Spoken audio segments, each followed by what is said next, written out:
No one paid much attention to the single cloud lazily floating above Ponyville. After all, Rainbow Dash had been known for leaving a few stragglers behind, especially when her nap schedule overlapped with weather duty. No one noticed how very low this cloud floated, nor how it stopped directly over the chimney of Inkwell's used and new bookstore. Inkwell never even looked up from his cheap paperback when a cyan pony tumbled out of the unlit fireplace. "Morning, Miss Dash," he said. She brushed the soot from her mane and looked about nervously. "Hey, Inkwell, still closed?" "Opening in 5 minutes." he replied, idly turning a page. She nodded, then trotted over to the new release section. Every so often, she'd shoot a wary glance at the closed shop curtains, as if they might spring open at any moment, and expose her to the ponies wandering outside. "Is the new—" "No, Miss Dash. The new Daring Do is still not out." "Right. Sorry." She nervously ran a hoof through her mane. "Anything like it?" Inkwell deigned to look up from his book. A single eyebrow rose. "You know," she said. "Adventure stuff." "Try Lord of the Shoes, young adult section." Rainbow knew the section well. She affectionately eyed the row of Daring Do novels as she worked her way through the aisle, head cocked sideways to read the titles. H-I-J-K. Here we go. It took only a moment to locate the book in question. It was easily the thickest book in the section, a single golden horseshoe emblazoned on its spine. "This thing is huge, Inkwell! I just want something quick before the next daring." "You asked for advice." he said, slightly raising his voice to be heard from the register. "And you got it. Now hurry up. I want to open shop." She hesitated for a moment, weighing the tome in her hooves. With a shrug, she tossed it into her satchel slung over her side. "I can always exchange it for store credit," she thought, trotting to the cash register. "That'll be 30 bits. Droned Inkwell. 30 for one book? That's highway robbery!" "And that," he said, jabbing a hoof at her satchel, "is a single volume trilogy. 30 bits. "Explains why it's so big." She inwardly grossed.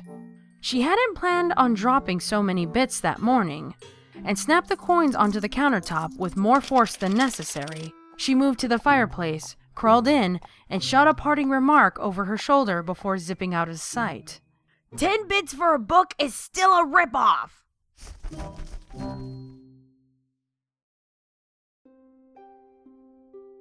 The book was dense. The language was dense. The author, J.R.R. Colton, had a dry style. Rainbow Dash skimmed the first few chapters, a tendril of regret curling through her. The story was nothing like the Daring Do series. Then she got to the Black Riders. By now, it was nighttime. She was reading by the flickering light of a single candle, and Colton had suddenly switched gears. Gone were the mind-numbingly long descriptions of food and landscapes. In their place were 9 evil beings astride charcoal ponies. Then came the Forbidden Forest with its Barrow Downs. When the dismembered hand started crawling towards Frodo in the dank halls of the Forgotten Burial Site, Rainbow Dash shivered and tucked her hind legs under her covers. Her heart was pounding. Colton's language hooked into her psyche more deeply than Daring Do ever had. It took her 1 month to finish Lord of the Shoes. After that, there was no turning back. She burned through Inkwell's fantasy section like a forest fire. Her obsession might have ended there, or at least not accelerated, if not for the Oceanography Club.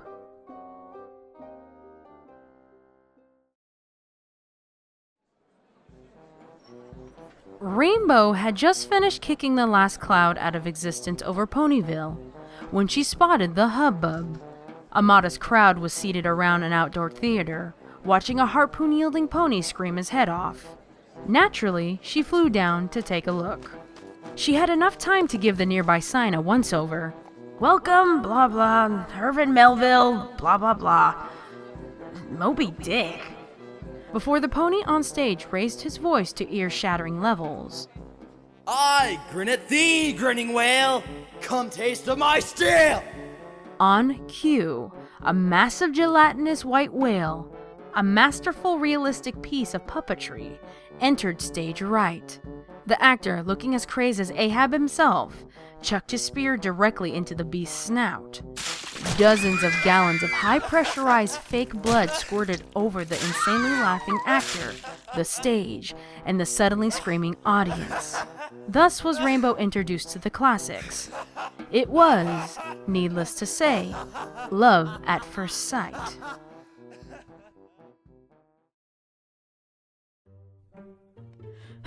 What are you trying to say, Inkwell?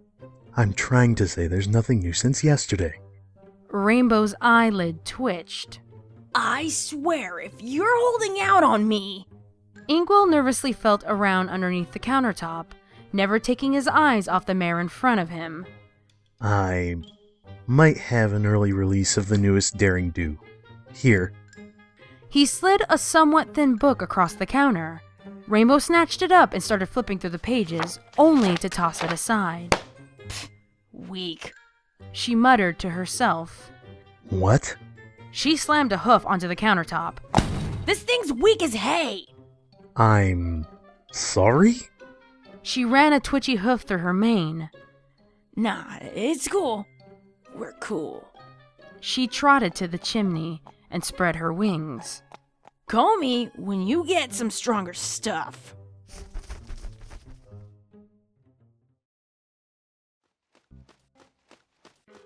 Stay calm, Rainbow, she thought. So, Inkwell let you down. Big deal. Ponyville's full of books. Every pony's got books. Her eyes locked onto Sugar Cube Corner, specifically Pinkie Pie's open upstairs window. 10 desperate seconds later, she was flying home with a thick pink volume clutched in her hooves. Pinkie Pie never even noticed. Pastry Chemistry for Dummies was missing.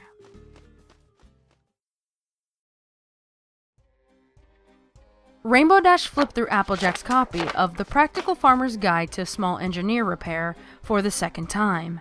It didn't do much, but it was still a hit. The thoughts of the Ponyville library were driving her to distraction, but however much she wanted to kick down the door of Twilight's home and gorge on every book in sight, the thoughts of anyone discovering her hobby, just a hobby, she assured herself, was too much to bear. Besides, she thought, I can quit books anytime I want. In every room in the house, stacked floor to ceiling, ink and paper mutely agreed.